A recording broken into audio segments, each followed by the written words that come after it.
Don't wonder. Get a test from the Culligan Man. If our lab finds contaminants, Culligan has technology to reduce lead, arsenic, nitrates, E. coli, and more. Get great tasting, clean, clear drinking water for $10 a month. Hey, Culligan Man. Gunther came to Our Lady of Hope following surgery for a broken arm. With daily physical therapy and the care and encouragement of the nursing staff, Gunther made significant improvement. He now lives in our assisted living community. Another Our Lady of Hope success story. Could slow you down. We go from 3 lanes just down to 2. So if you are heading downtown, make sure that you're using extreme caution. Jim! Huh? Hey, Jim! Me? Yes! Hey, are you looking for these? Yes. Thank you. You're welcome. Be careful heading down 64. Traffic is backed up. I will. Thank you. She just talked to me on the TV.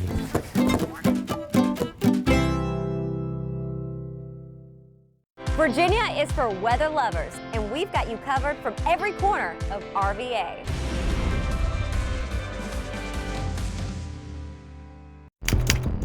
Crime Insider with John Burkett.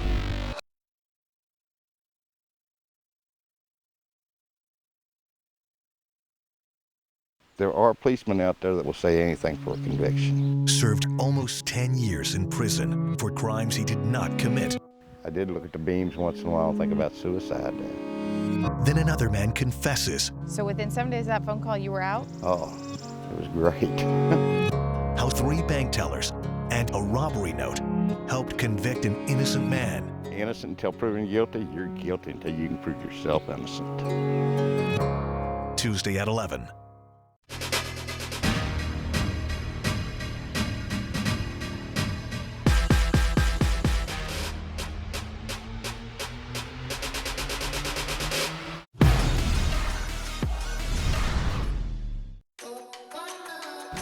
Nothing performs like a Tempur-Pedic, and now's the best time to buy one.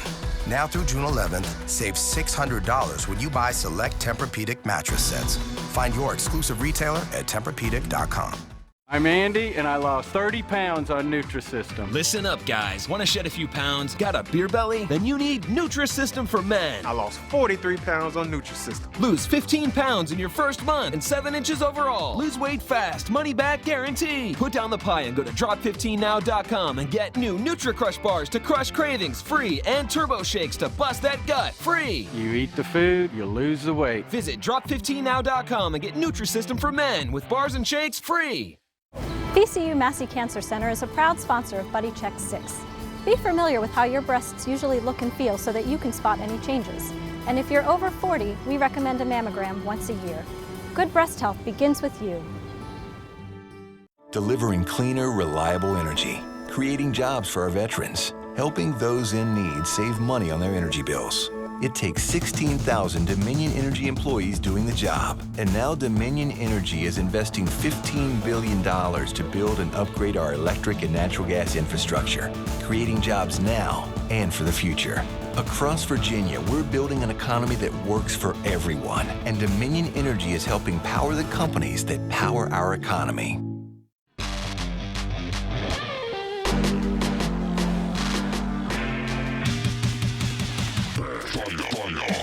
The Jalapeno Double Cheeseburger.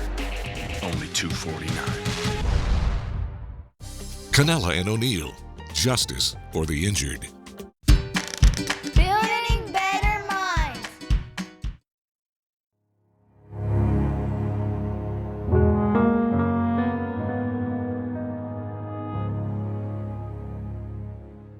Good afternoon on this Saturday, June 3rd. I'm Cheryl Miller.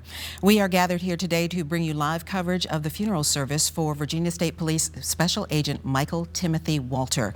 Law enforcement from across Virginia and across the country are gathered now at Powhatan High School with family and friends to say a final goodbye to this state trooper who was killed in the line of duty last Friday, May 26th in Richmond's Mosby Court. Michael Walter was an 18-year veteran of the Virginia State Police, most recently a member of the Bureau of Criminal Investigation's Richmond Field Office Drug Enforcement Section. The Marine veteran was also known as Coach Mike, co-founder of Blackhawk Wrestling in Powhatan County, working with youth, a role model, and a mentor. He leaves behind a wife of 16 years, Jamie, 2 sons, Austin and Mason, and a daughter, Addison, as well as his parents, Robert and Lorraine Walter. Again, this group gathered at Powhatan High School for a funeral service to say a final goodbye to a hero.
Giving honor to our Lord and Savior, Jesus Christ, the Walter family and I thank you for your prayers, your support, and your acts of kindness through this difficult time. We often can find comfort in God's Word. In Matthew 11:28 through 29, these are the words of Jesus. Come to me, all you who are weary and burdened, and I will give you rest.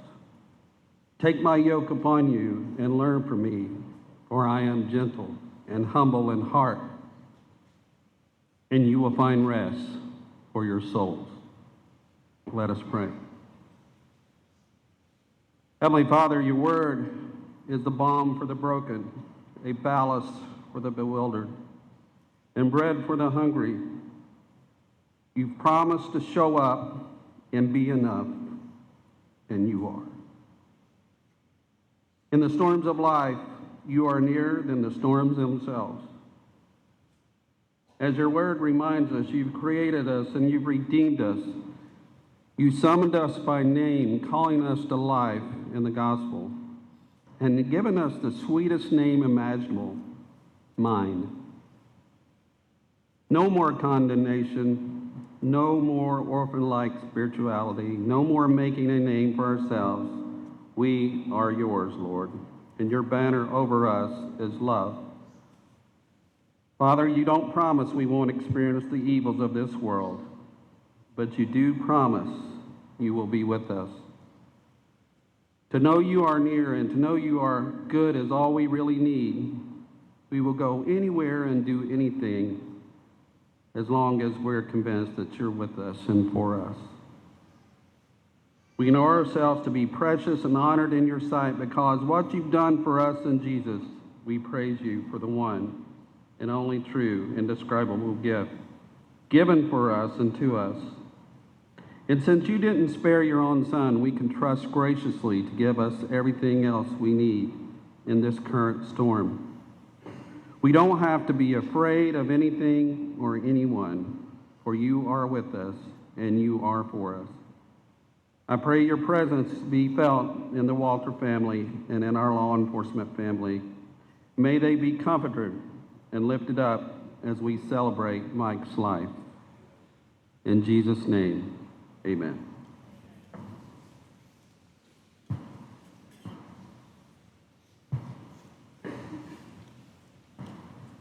Last Friday night, I got the call that no police executive wants to get, that one of the agency's people had been hurt.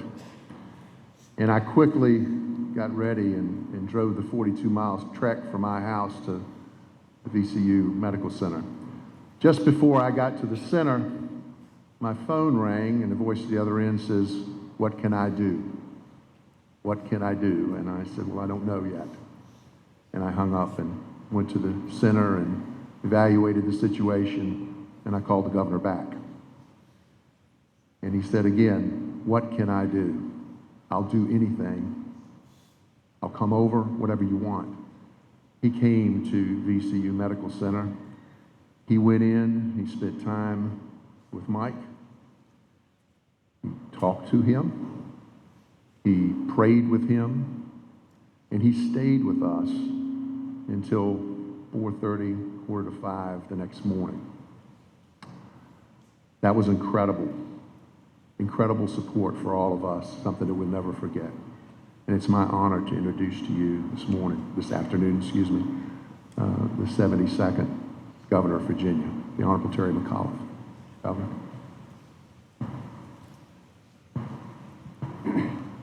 Thank you, Colonel Flaherty. And to all of us who are joined here today, I don't have to tell any of you what a hard day this is for us all. Probably the hardest task for a governor is to have to deal with days like this. Dorothy and I and Secretary Moran and the Attorney General Herring who are here, in my 4 years, this will be the 4th funeral I've had to be at of a state trooper. It's almost incomprehensible to think that our men and women who go out every single day on our streets to keep our communities safe and to have a senseless, deranged individual take the life of one of our greatest citizens. We are here today to offer our gratitude and our compassion to Special Agent Michael Walter. Jamie, Austin, Anadi, Mason, our entire Commonwealth is indebted to you and your family. Parents, Jamie, your parents were here today. To Bob and Lorraine, who came up from North Carolina. Brother Matthew here today. Words cannot express the sorrow that every single one of our 8.5 million Virginians feel for your family. This tragedy has ripped us all apart. I also want to thank the law enforcement personnel who are here today. They have come from California all the way to New Jersey. I thank all of you. We lost one of our brothers. And to have you here today, I cannot tell you what that means to all of us. Because Michael was a true patriot. Started with the Capitol Police. When I got home at 4:30 in the morning from the hospital, the guard at the governor's mansion said that Michael had worked at the governor's mansion, which I hadn't known. And then over the course of the last week, I've continually met more and more people. He was a great special agent. He was a great state trooper. And you know what? He was a great United States Marine. And we will never forget his memory. And I want everyone to understand that as we go forth, we can never get what Michael meant to us, what he meant to this Commonwealth. I've learned a lot about Michael over the course of the last week. He was strong, he was smart, he was tough, he did not suffer fools easily. Whether you remember Mike's team or Team Mike or Mike's Island, he demanded perfection of everyone because he demanded that of himself. But as tough and as smart as he was, he also had a heart of gold, compassionate. Sitting in that hospital ward, seeing all the young wrestlers who came in that night with tears in their eyes and talked about what Special Agent Walter had meant to their lives. I also want to thank the Virginia State Police. As hard and as tragic as that night was, to sit in that hospital for 8 hours and to see Colonel Flaherty and Karen and all the hierarchy of our state police, it was heartwarming to see our Virginia police come together in a time of need. I have never in my life seen anything like it. We love our state police. And to Jamie,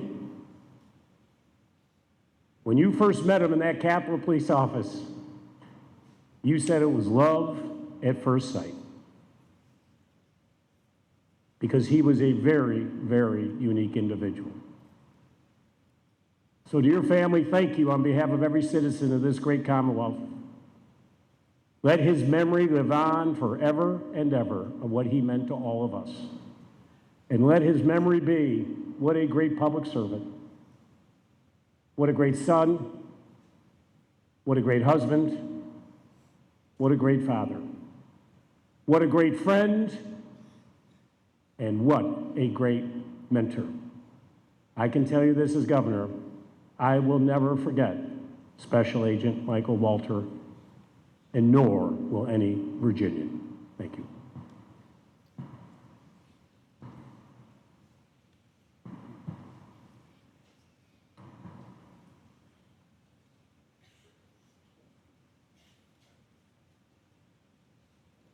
Say to this family and friends today, you have my deepest condolences, and I have Special Agent Walter were here today. He would say, May the work I've done speak for me.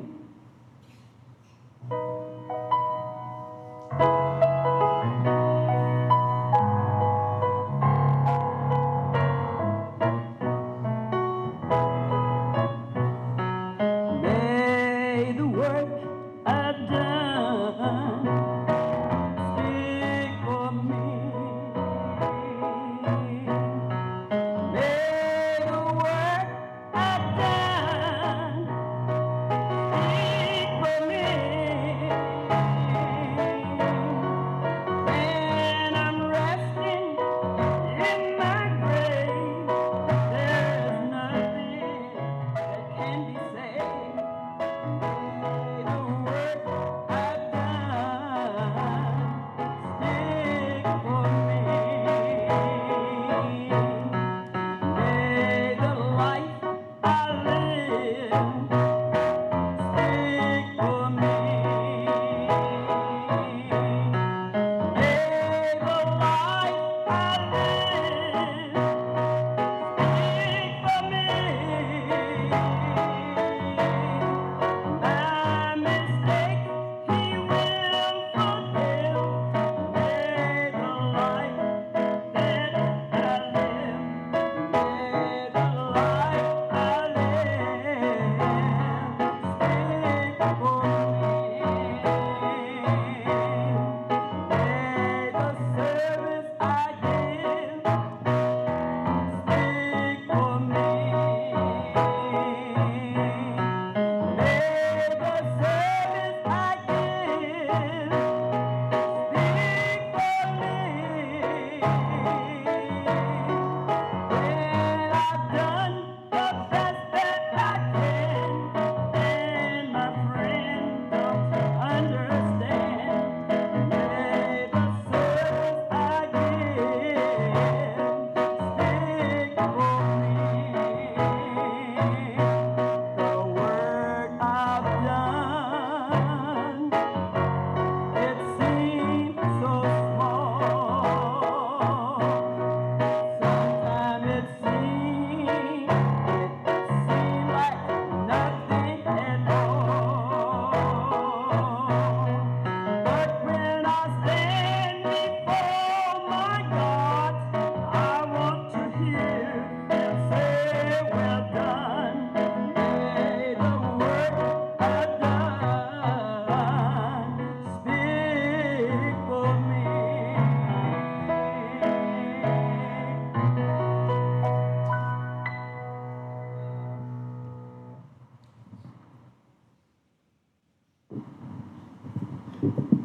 If you don't think Mike's here, believe it now. Okay? Jamie, Austin, Mason, Addie, Marie, Jerry Jr., Bob, Lorraine, Matthew, the Walter family, our partners from Richmond Police Department, members of the 98th Basic Session State Police, Mike's graduating class. They call themselves the 90 Great rather than the 98. Kind of Michael-ish, is it not? The special agents and supervisors and members from the Virginia State Police Richmond Field Office of Bureau of Criminal Investigation. Troopers, agents, detectives, investigators, sheriff's deputies, police officers, family from the Blackhawk gym and the Wrestlers, Powhatan community, and our many dignitaries that have joined us from state and local government to be here for recognition during this really important occasion. You know, as the governor said, we've talked a lot since last Friday. We've had a lot of discussions about Mike, and we've laughed and we've cried and we've gotten together, and there's this recurring theme that I kept hearing from those that knew Mike best, and they'd have this little mischievous smile after they would say it, but they would always say, "Mike is Mike." And it's so very true. Mike was tough. But hey, guys, he was from New Jersey, right? A Marine, a Capitol Police officer, Virginia State Police trooper, Virginia State Police special agent. But for all of his toughness, he was every bit as fair-minded and as just. He was passionate. He was so passionate about helping people excel. He was a highly respected wrestling coach and a champion to anyone that was willing to try to do their best, to try to better themselves. He was tenderhearted. He was a loving and doting husband. He was a dedicated father and a dedicated son. Mike was Mike. Mike did it his way. It was about doing things his way. Now, he was very organized, just incredibly organized in everything that he did. Now, no show of hands, please. I will gauge by the look on your face. But have any of you ever heard this little phrase? You're wrong, now let me tell you why. Okay? That was Mike's little dig. Now, I mentioned this idea about doing things your way or his way. You can just ask Jamie about when they met in their first date. You see, he was a baby state trooper, just graduated from the academy. Jamie had just gone to work for the Capitol Police. Mike stopped back by to pay his old comrades a visit. And I think he kind of caught her eye, and I know that she caught his eye. And he walked through and visited with friends, and then he comes back as Mike would do. He was a little more forthcoming than Jamie was, and he said, "Hey, I hear you're single. Want to go out?" So Jamie quickly said, "No. I mean, yes." And just a short period of time later, they met down at 3rd Street Diner, and he had a great night, talking. And Mike laid out his plan that night, first date, okay? Hey, I want to get married. I want to have a house. I want to have a picket fence. I want to have kids. I want to have dogs. And then he says, "Now I'm going to the restroom, and when I get back, let me know if you're in for this." Only Mike, okay? It was a first date that lasted more than 18 years. In Northern Virginia, Mike was Mike. He was passionate about what he did. He was aggressive with his work. And he was always getting into things for the right reason, getting into the right things. But he was also this spit and polish trooper. You know, everything was just in place. Everything was shined. And when Jamie would come to visit, sometimes she'd meet him for a meal while he was working, and she'd come up to give him a hug, and he'd say, "Oh, no, don't touch the uniform." Okay? So finally, those of you know Keith Hairston, I don't know if Keith Hairston's here right now, but he was a supervisor, and he said, "Come on, guy, loosen up a little bit. Let her give you a hug, let her give you a tap on the cheek, loosen up." So he did maybe about this much. As a canine instructor, he, again, was tough because he wanted the troopers and the dogs to do their best. And he recognized really what was at risk. What was at risk for the program and what was at risk for the agency. And since we're on the subjects of dogs, I heard a story just last night. One of our employees in our automated fingerprint identification section, we have dogs sometimes that wash out of the program as hard as we work and as good as Mike was. And we usually try to find a home for them, and Mike had facilitated a home with one of our employees.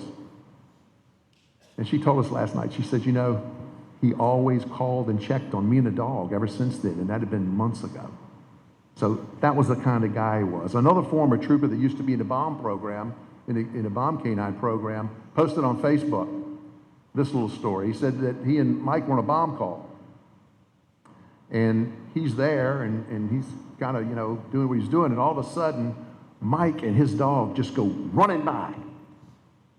And for a split second, he thought, if Mike's running, maybe I better run too. We're on a bomb call. And so he ran to get away as well.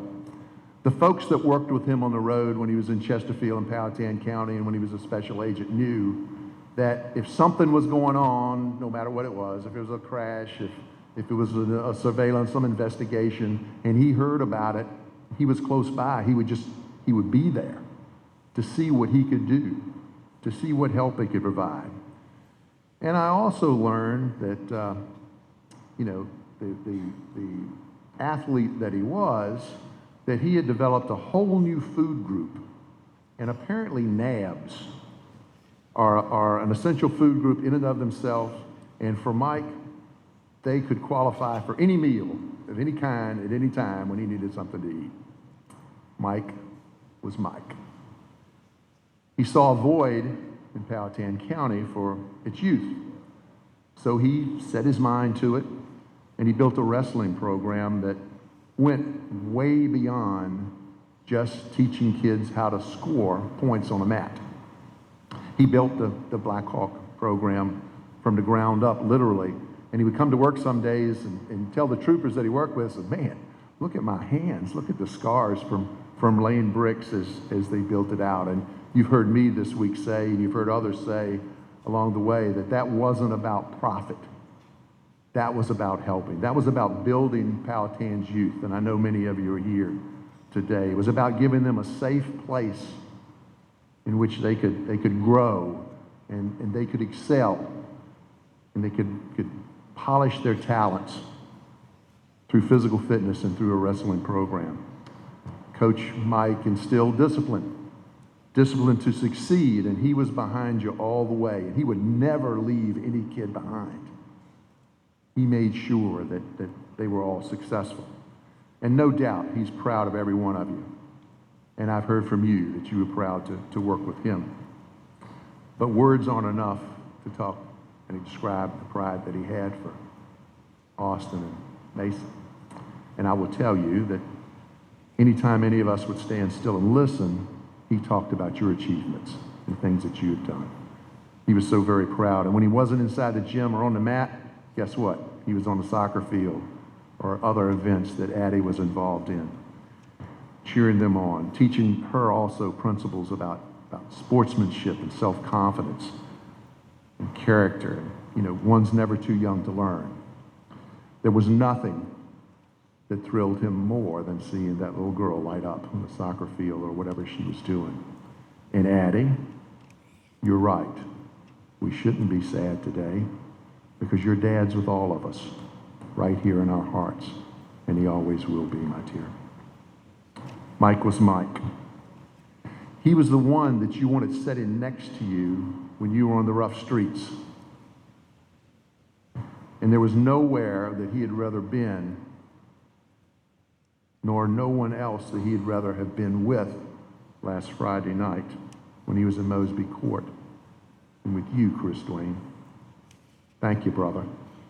Thank you for being with him. Thank you for your support. On the night of May 26th, Mike was doing what he loved most. He was doing whatever he could do to serve and protect that community, a community he didn't live in, but he'd volunteered to be there. Now it's our turn, Jamie. It's our turn, all of us here, our turn to protect and serve you and Austin and Mason and Addie. When Mike took his oath to become a Virginia State Police trooper long before you knew him, when he took that oath, the minute you all became part of his family, you became part of our family, just as blue and gray as he is. Just look around you. I lost count of all the different state police and highway patrol agencies that are here with you. But when you look around at state police, Capitol Police, Powhatan Sheriff's Office, Marine Corps, and all the agencies beyond that, what you're looking at is family members. They represent your support system from now on, every uniform, every person. It's our simple way of showing our gratitude and our respect because you supported us over the years as well and supported the mission that we've had. And those years in Northern Virginia and the midnight shifts and the missed meals and the missed holidays and those sorts of things, it's time to pay back for. So you and the children are never, ever going to be alone again. We're right by your side now, just like Mike was for so many of us for those years. That's where we're going to be today, tomorrow, next week, next month, and for the years to come. So as we mourn Unit 4311 today, a man who gave so very, very much during his time of service, let us take pride in knowing that despite the pain that we feel right now, his legacy is going to live on. His legacy is going to live on with so many of us in this room, with people that he came in contact with people he taught at our academy, with the folks from Blackhawk. Mike is going to be there, and his legacy is going to be there through all of us. Last Wednesday night, we were proud to host a vigil for Mike at the State Police Academy, and it was coordinated by the Richmond United for Law Enforcement organization. We didn't count noses. I'm not so sure how many people were there, but I would suggest to you that it's close to 300 folks. And sworn people, civilian employees from state police and other agencies, and citizens that came in, people that knew him, people that loved him, and people that just knew of him, and that came to pay their respects. Some of you knew, most of you not probably, that you're only a few feet away from the Colonel C.W. Woodson Jr. Memorial Gallery. It was 70 years ago that Colonel Woodson, who's the longest serving superintendent ever in Virginia State Police, he recognized the importance of having a portrait gallery so that we could venerate the lives of our fallen. And it was the afternoon of June 25th, 1947, before an audience that wasn't altogether different from that audience that we had Wednesday, that he dedicated the Virginia State Police Honor Gallery. It was in a room in our administrative headquarters, the original building that's still there. It was built in 1939. The keynote speaker of that day was from the University of Richmond. And I'd like to share just a few words from what he said that day. In reference to the then 12 portraits that were dedicated, he said, "These men gave their lives in defense of the liberty and safety of the American people in precisely the same courageous manner that brave men have always defended justice and liberty.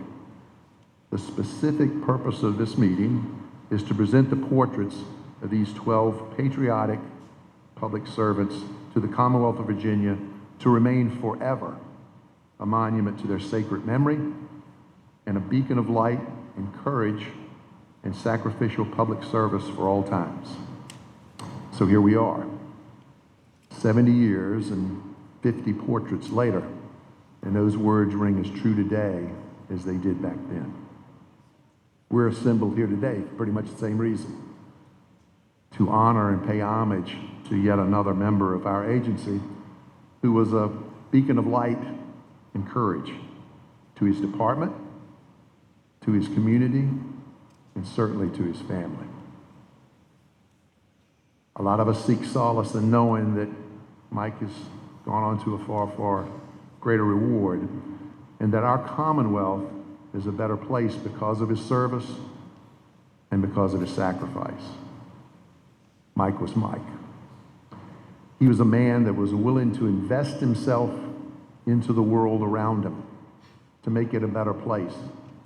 And in doing so, he made all of our lives better at the same time. So we're here together today to support one another and to show Mike's family that we're here for him, that we'll never forget. We're never going to forget Mike. We're never going to forget his life. We're never going to forget his legacy. And we're certainly never going to forget his sacrifice. We don't and we won't say that Michael Timothy Walter was a Virginia State Police Special Agent, because he is a Virginia State Police Special Agent, never to be forgotten, forever to be missed. So may God bless each and every one of you, and may God bless Mike's memory. Thank you.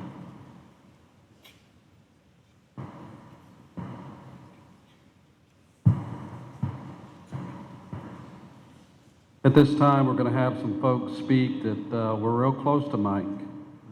We will start with Officer Chris Dwayne, Richard Fitzsimmons, Rod McMillan, and Kevin Smithville, in that order.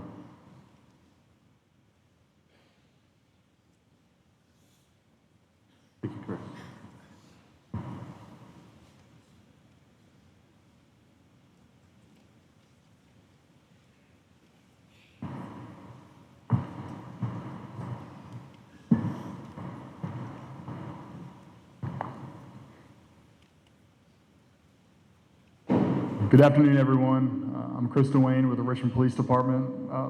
Before I say anything, I just want to thank everyone for being here, all our officers, deputies, troopers, agents, special agents, detectives, investigators, all our sworn and non-sworn law enforcement personnel, military personnel, and everyone in the law enforcement family. Thank you guys for being here.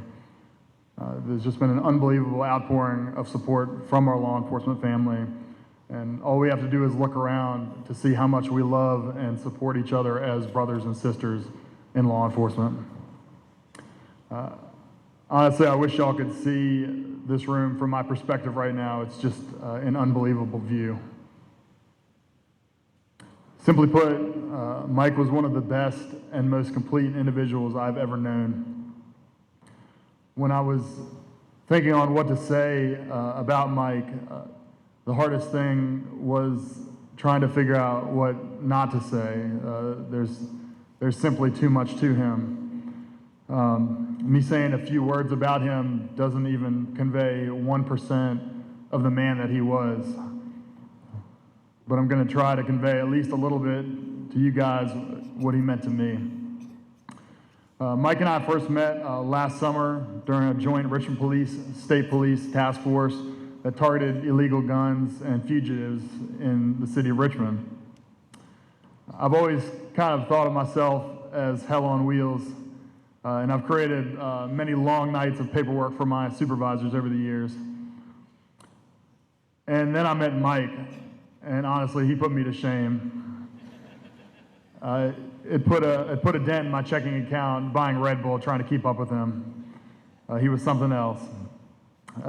Despite him being an Eagles fan and me being a Redskins fan, we actually got close and remained close because of our similar personalities and styles of police work. Spent countless nights patrolling Richmond, purposely seeking out Richmond's most high crime, high violence, high drug areas. It was just what we did. We'd either be in a Richmond police vehicle or in, as you all know by now, Mike's Dodge minivan.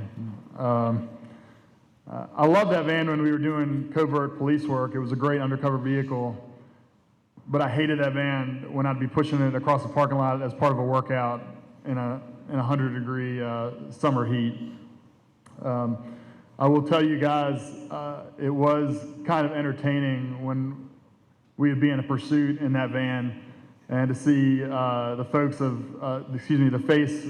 faces on folks as we would drive by when they saw that it was a minivan with lights and sirens chasing a car. Also, one more really important side note, anytime the Justin Timberlake song, Can't Stop the Feeling, came on the radio, Mike would be sure to turn it up and sing along. And he will never forgive me for telling y'all that. This past winter, I was assigned to the Richmond Police Department's gang unit, and Mike being a special agent that concentrated in gang work, when I told him this, he was just ecstatic. It meant that him and I would get to work together more, which we did consistently. Mike was just a wealth of knowledge on all things police, and we talked hour after hour on the intricacies of criminal and constitutional law, on situations that we either had encountered or might encounter in the future, on fitness, family, Blackhawk wrestling, and pretty much every other topic you could think of. And I think as the common theme that we keep talking about shows, Mike never bit his tongue on anything, and you knew exactly where he stood. This past Friday, May 26th, Mike and I began our tour as we always did, loading our paperwork, gear, and M4 rifles into a police car. And I would notify dispatch that I'd be on board with Trooper 4311. Later in the evening, we began patrolling Mosby Court. As is well documented, Mosby Court is an extremely violent area with seemingly infinite shootings, both fatal and non-fatal, and countless other acts of violence. We had patrolled Mosby Court for several minutes when we became engaged in the encounter that would be Mike's last act of duty. Because this is an extremely active and ongoing investigation, I cannot divulge too many details of this encounter. But I do want to provide just a little bit of clarity as illustrate Mike's supreme sense of sacrifice, honor, and duty.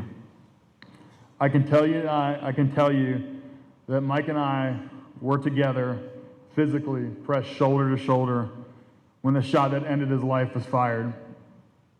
I can also tell you he fought as hard as as a human being can fight until the very end.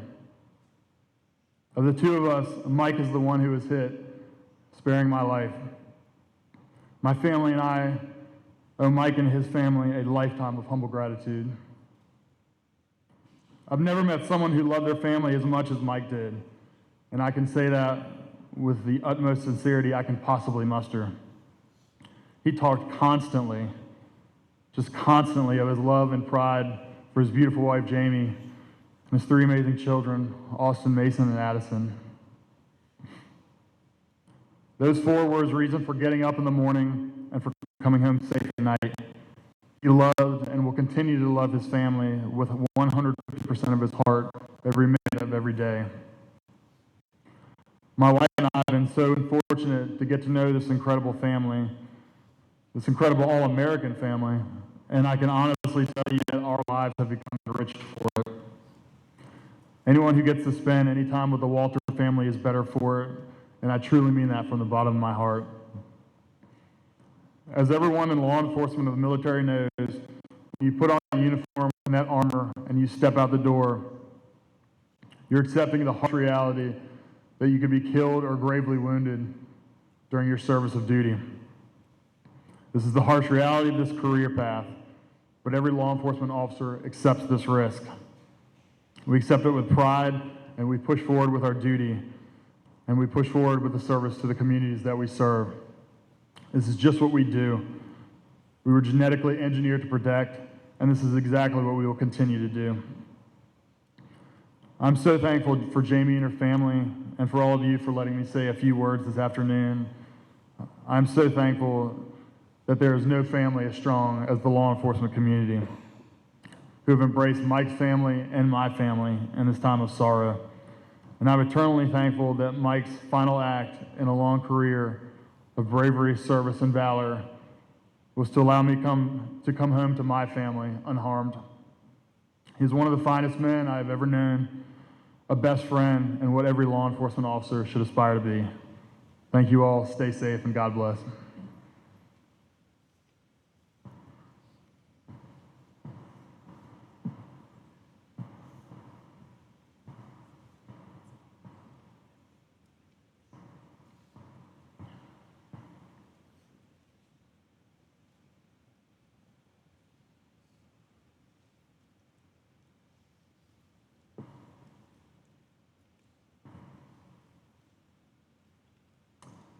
It wasn't that long ago. I remember Mike sitting across from me at the gym, laughing, carrying on, as we would often do. He would call me a hose puller. He reminded me often the difference between a police officer and a firefighter was he scored 1 point higher on the test. I could only laugh as I watched him take that last bite of his donut.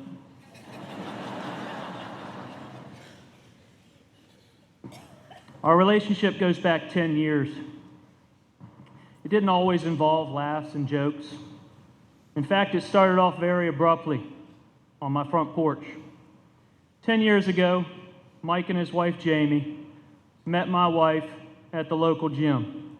My wife had a t-shirt on from my past experiences of wrestling. With Mike's aggressive interrogation tactics and superior investigation skills, he found out I used to coach wrestling. It didn't take long. In fact, he beat my wife to my house that day.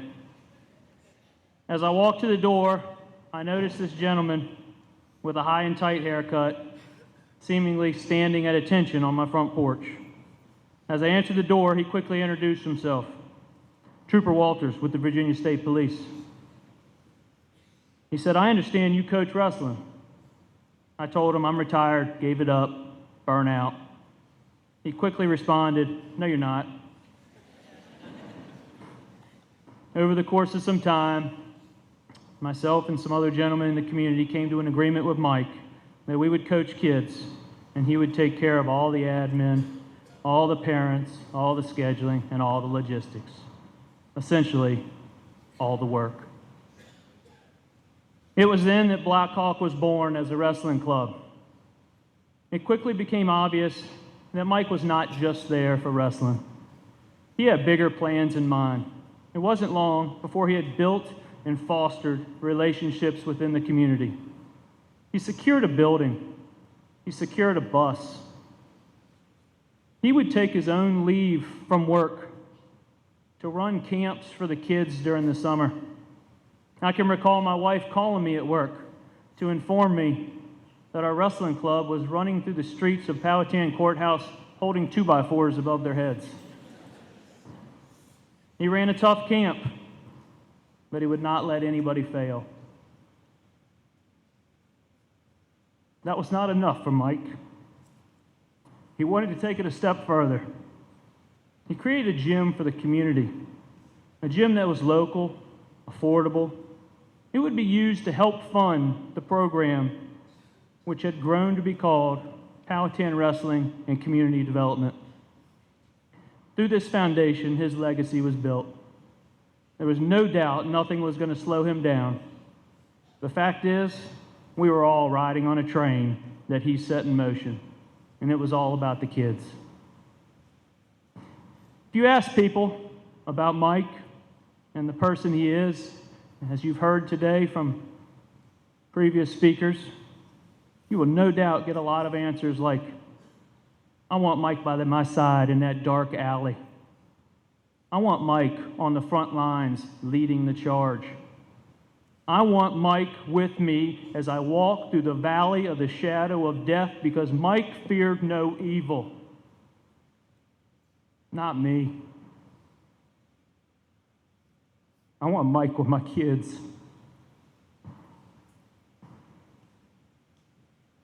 He had a God-given gift that most people ever get to experience.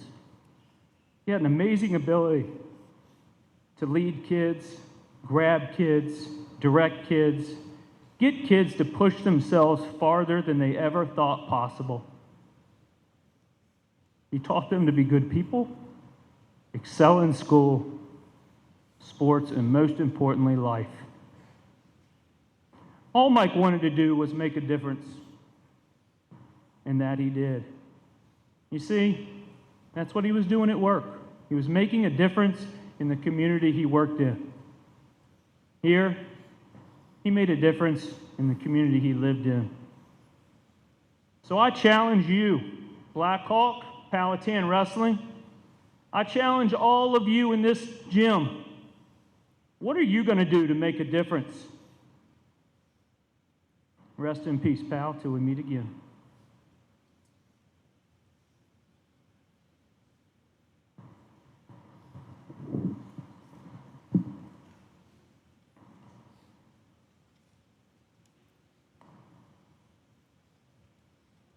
Mike Walter lived a full life.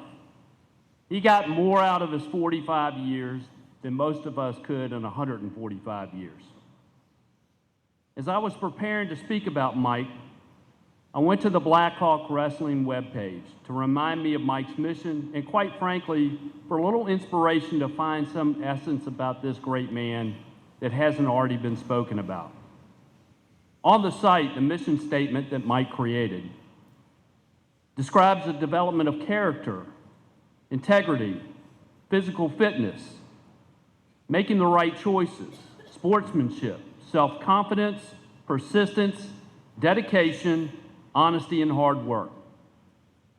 Mike embodied all of these ideals, although most of you who know Mike quite well will agree with me, he ran a little close to the physical fitness line, surviving on a steady diet of coffee, Mountain Dew, Reese's Cups, and little sleep. As I read the mission, though, it occurred to me that there was one word missing on the page, one word that goes to the core of Mike's being, and one word that binds us all to his spirit. And it's funny that Rich just alluded to it. That word is challenge. And his personality was so large that he could accommodate all tenses and uses of the word challenge. He met the challenge of the Marine Corps boot camp as a young man. He succeeded in being a good husband and father in challenging times. Mike taught his wrestlers to overcome challenging opponents, both on and off the mat. I believe if you ask his supervisors, and I won't ask for a show of hands, they would admit it was a challenge to manage him, as Mike would fight hard against any impediment that would keep him from accomplishing his job. I find it ironic that we have elected officials today not because you came to honor Mike, but because if he were here, he probably would be in your face telling you how best to support the Virginia State Police, and he wouldn't mince words. Mike's motives were pure. He wanted to be the best at everything, and he sought to bring those around him to the same level. He would challenge anyone and everyone who doubted his motives or did not live up to his expectations. He pursued excellence with a manic discipline. There's a common term, carpe diem, which means seize the day. That does not fully capture Mike's approach to life. He grabbed each day by the horns, wrestled it to the ground, and squeezed each meaningful minute out of it. I'm sure the whole time wondering why God didn't put another hour or two on the clock. In 1979, Tom Wolfe wrote a great book, The Right Stuff, which talked about the earliest days of the astronaut program and the qualities of the test pilots that flew those spacecraft. The quality of having the right stuff meant that one was not satisfied with mediocrity, had a commitment to the idea of reaching past limitations and achieving beyond expectations. Mike had the right stuff, and he was a conveyor of the same, which made him highly unusual. He was in your face to always do what was right. He was a dedicated husband and father, a protector of the peace, and a mentor to hundreds. These accomplishments would have been enough for anyone's life but his. He left for us one lasting accomplishment, and that is the ultimate challenge for us to keep his spirit alive. See, he left it up to each of us to make each day meaningful, to confront the wrongs of the world, to mentor others, protect the weak, and leave the world better for our presence. Mike certainly did that, and in true Mike Walter fashion, he would expect no less of us.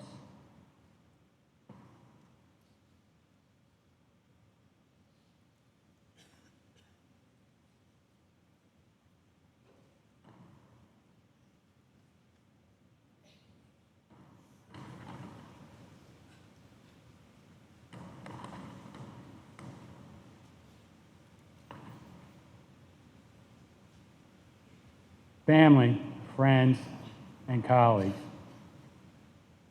I met Mike when my son Brian signed up for the wrestling program. What was kind of funny about that was my son quit football because the coach yelled too much. Boy, didn't he have a clue.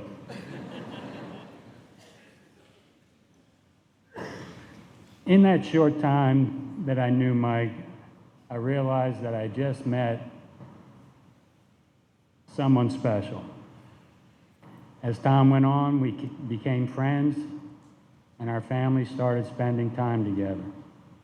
Thanksgiving at Grammy's, Christmas at Mike's with his parents. Some of my favorite Mike stories was when he was young. Apparently, he was a handful. And you really had to wonder if it all happened that way or just kind of dressed up a little bit.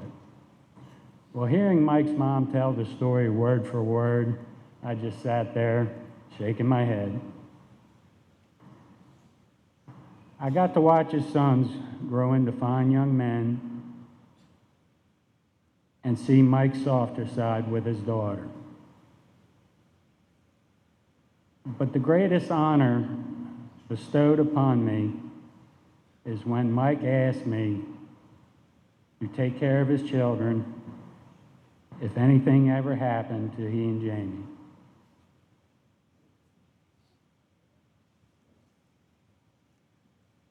Watching Mike work at the wrestling club was truly amazing. He was a machine. He was able to get things done that didn't seem possible. But his greatest gift was the ability to connect and motivate with the kids and the communities that they lived in. Mike touched lives of hundreds of kids in Powhatan and beyond.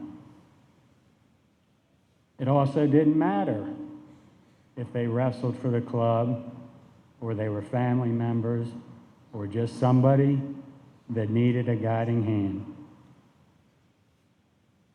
In the wrestling room, Mike expected a lot out of these boys, and he pushed them hard. But it wasn't about wins and losses with Mike.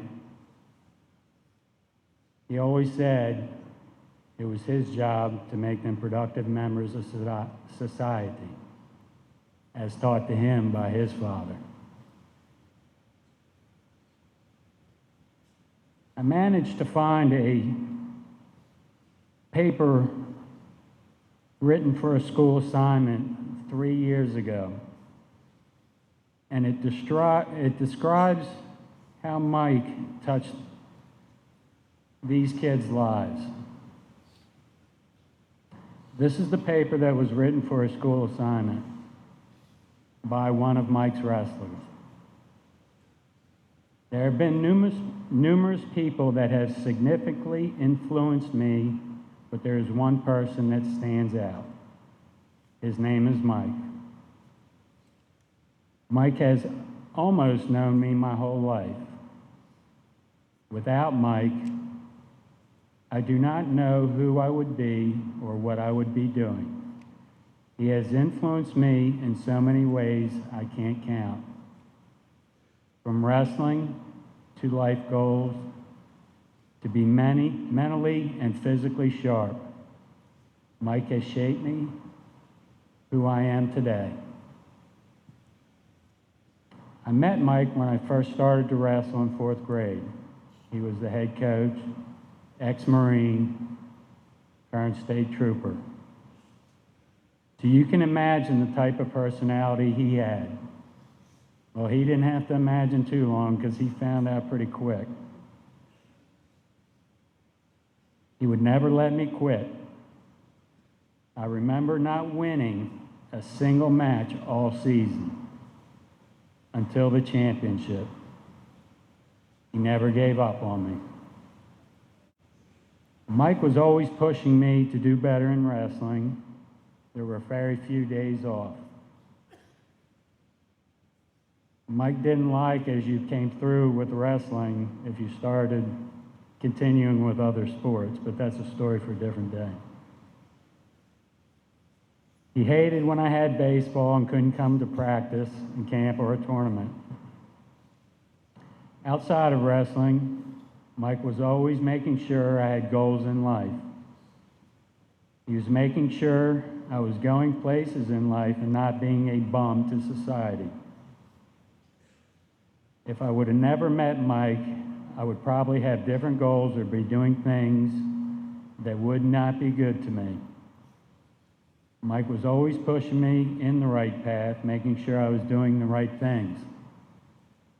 Now, thanks to him, my life has a different meaning in a good way. While wrestling was the main reason for the mental and physical strength, Mike was right along me the whole time. I remember being in the practice room and him yelling at us, "It's all in here, boys." pointing it to his head. Mike was all about mental strength, not giving up, never crying. Even though he preached mental strength, he was the one that got me into lifting weights. I have never stopped lifting since. He showed me how to lift with proper form. After about a year, I came off his program and started to lift with my dad doing a different program. We were always arguing over that. And as the colonel and others have said, Mike didn't like it when you didn't do it his way. But I was getting results, so Mike stopped the argument and occasionally asked for advice. As you can see, Mike has shaped who I am today through wrestling, making sure I had goals, and preaching mental and physical strength. But that makes him who he is. You're probably wondering, where was my dad? You know your parents say something, but it means something when someone else says it, especially someone like Mike. Mike is more than a head coach to me. He is a friend and practically a father. This is how Mike touched the kids in this community, hundreds of kids. He also touched the parents of these kids. I know because I'm one of them. Rest in peace, brother. I'll miss you.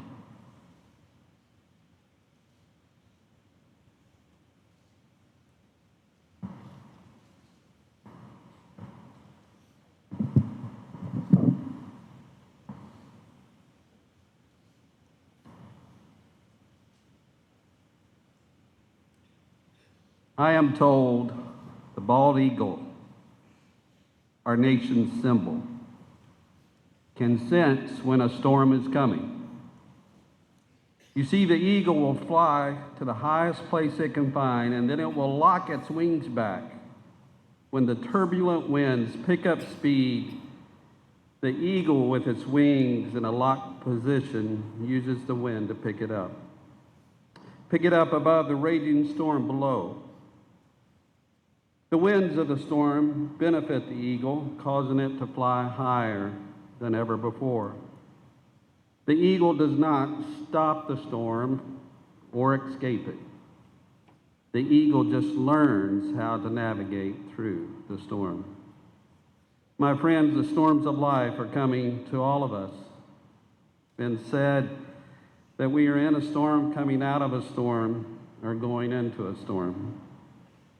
For the Walter family, you find yourselves in a storm right now.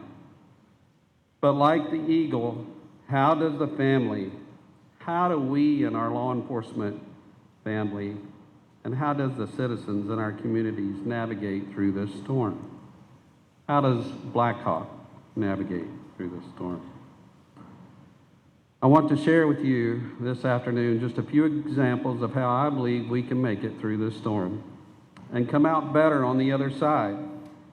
To have hope, even though right now all hope and peace seems to be distant. The first thing to help us through this storm and fly higher than ever before is be like Mike. If we had a theme for such a time as this, it would be like Mike.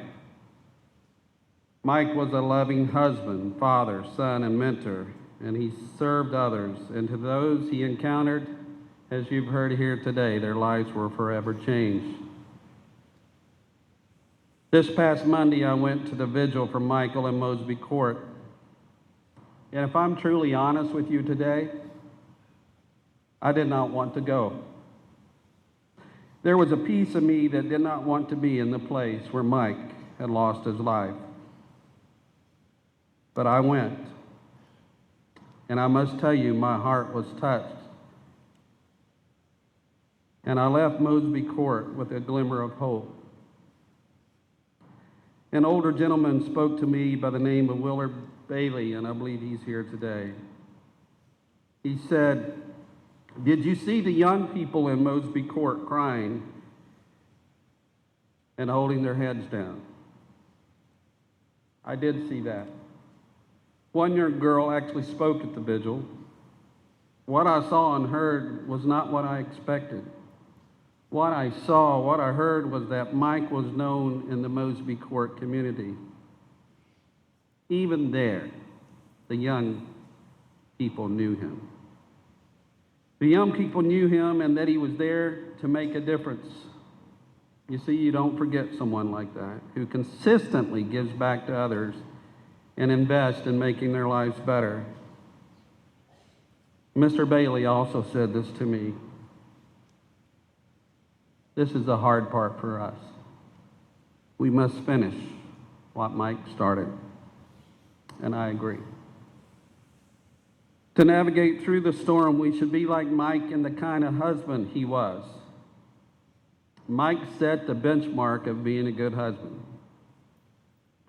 He truly loved you, Jamie. Can't hardly see you because of flowers, but I know you're there. Mike and Jamie have been together for 18 years and soon would be celebrating their anniversary. Mike was your soulmate, Jamie. He was steadfast and the rock in your marriage. But I must tell you, we've heard a lot about Mike, but he doesn't get all the credit here. He just doesn't. You were the glue that held him together. Your love for him inspired him to be who he was gifted to be. When I think of you, Jamie, I think of Scripture and God's Word in Proverbs 31. And it goes like this. An excellent wife who can find? She is far more precious than jewels. The heart of her husband trusts in her, and he will have no lack of gain. She does him good and not harm all the days of her life.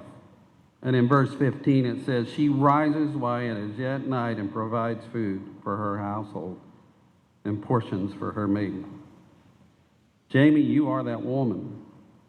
Continue to be who you are and the glue that will hold your family together. That's what I think Mike would tell you to do. And thank you for sharing Mike with us. To navigate through the storm of life, we're reminded to be the kind of dad or daddy that Mike was. Austin, Mason, and Addie, I can tell you your dad thought that you were one of the most important things in his life. Everything he did at work and in the community, he did for you. And he set the example for you of what a father and what a husband should look like. He is and always will be your hero, but I want you to know something today. He is ours too. Be like your dad. I lost my father when I was your age. He was a good man. And still today, I tried to model my life after his. Michael also modeled to us how to navigate through the storms of life by being a good son. Bob and Lorraine, job well done in raising your son to be the kind of man he was. The kind of husband, father, and drive to help others came from you. I am told that no matter how busy Mike was, when you needed him or had health issues, he came. He was always there for you. He again teaches us how to navigate through the storms of life by honoring his father and his mother. Michael also modeled to us how to navigate through the storms of life by being a good special agent on the job and off the job. To our special agents, troopers, and to all of the law enforcement officers here today, go with me here just for a moment. We remember what it means to take the job. No other profession will give you as much or sometimes take as much. The job can reward you like no other, but one day it might demand from you everything in return, as it did for Mike. Special agents and police officers who served with Mike said you could see that in the way he worked. He was passionate about his job and making a difference for others. Jamie, Austin, Mason, and Anadi, and our special agents in the Bureau of Criminal Investigation, be like Mike and learn from him. The way he taught others, the way he knew how to handle people, and remember how the younger people looked up to him. And you see that in the young people he mentored at Blackhawk Gym. I kept looking at all the banners as I heard the speakers talk, and I know there's one right back there that says Wrestling Champions. And I don't know if Mike had anything to do with that or not. My guess is he did. But he never shirked a task. He was passionate about making a difference. Jamie and the Walter family, you should be so proud of him, as we all are, his sacrifice to make this a safer place to live. I promise you, this will not be in vain. And to Mike's family, over the last week, you've seen that the memorials and this funeral have been about more than just your dad. I know how strange it is, so comforting on one hand to have the whole department and community in mourning with you, to feel that solidarity, to know that we will never let you be alone again, that we are your family now, just as we were your dad's, but a burden too, having something to be so private for you, be so public at the same time. Your dad, don't miss this, your dad lost his life because he represented something. And that's true, he did. He represented the men and women of the Virginia State Police and our extended law enforcement family. He was the embodiment of the motto, Fidelis ad mortem, which means faithful unto death. He represented the blue thread that holds our nation, state, and communities together when disorder might seem to pull it apart. He represented the public safety that is the foundation of our democracy. He represented the best of our values as anyone can. At this moment, I want to ask that all law enforcement rise and applaud the life of Special Agent Michael Walter.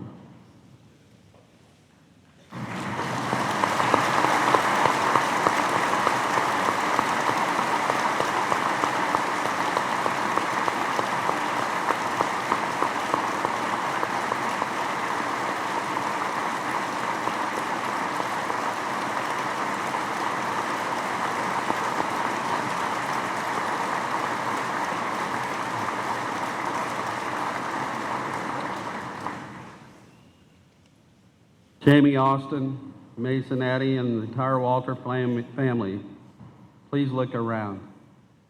Here we are today surrounded by a sea of blue. And don't miss this. Our family will always be with yours. We don't forget we are here for you and for the communities we protect and serve. As Richmond City Deputy Chief Drew stated on Monday night in Mosaic Court, we are not going away, ever. One more thing. Back to how we navigate through the storm and the storms of life that come to all of us. How can we, like the eagle, fly higher than ever before? It is by putting our faith and trust in Jesus Christ. In God's Word, you see Jesus often calming the storms. I believe that he sees our tears and he hears our cry. In God's Bible, we find in John 3:16 that God so loved the world that he gave his only Son, that whoever believes in him should not perish but have eternal life. Did you get that? That whoever believes in him shall have eternal life. With everything in me, I believe heaven is real. And the Bible frequently tells us what heaven is like. A place, my friends, where law enforcement is not needed. A place of unexpressible joy, peace, and no pain. You may feel at times that you're not worthy for God or no good. Because I tell you, our enemy, Satan, he wants you to believe that. He is the father of lies. But don't listen to that. So how do we navigate through it? Again, in God's Word, where it says, I have told you these things so that in me you may have peace. In this world you will have trouble, but take heart. I have overcome the world. And I will close with this. Isaiah 40:28-31. This is what God's Word says. Do you not know? Have you not heard? The Lord is the everlasting God, the creator of the ends of the earth. He will not grow tired or weary, and his understanding no one can fathom. He gives strength to the weary, and he increases the power of the weak. Even young people grow tired and weary, and young men stumble and fall. Don't miss this. But those who hope in the Lord will renew their strength. They will soar on wings like eagles. They will run and not grow weary. They will walk and not be faint. So to navigate through this storm, we must be like Mike, the kind of father he was. Be like Mike, the kind of husband he was. Be like Mike, the kind of son he was. Be like Mike, the kind of special agent he was, and then one who gave both on and off the job. And most important of all, trust in Christ, who can break any chain that binds us and help us, like the eagle, navigate through the storms of life. God bless you.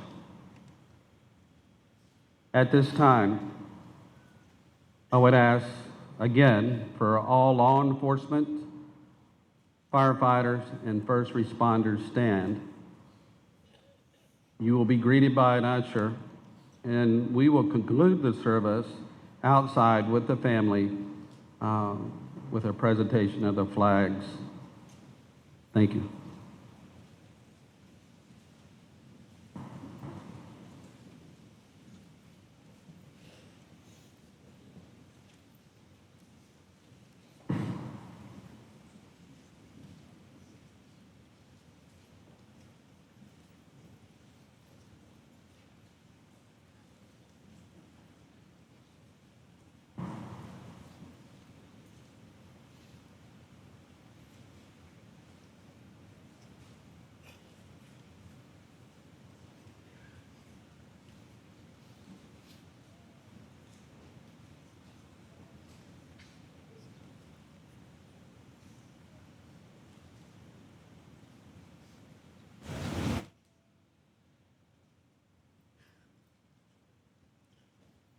Also, on behalf of the family, when the service is over, all of you are invited to eat in the commons area and greet with the family. Thank you.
Richmond 4311.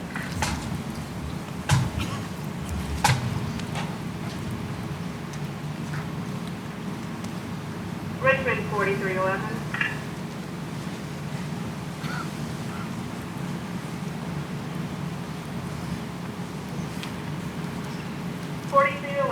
End of watch, May 27th, 2017, 5:19 hours. Rest in peace, Mike.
You have been watching live coverage of the funeral service for Virginia State Police Special Agent 45-year-old Michael Timothy Walter, an 18-year veteran of the Virginia State Police.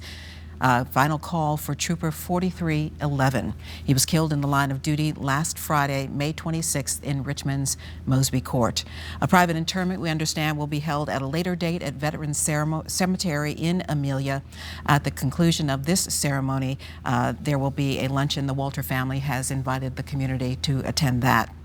We here at CBS 6 add our condolences to the family of Trooper Walter.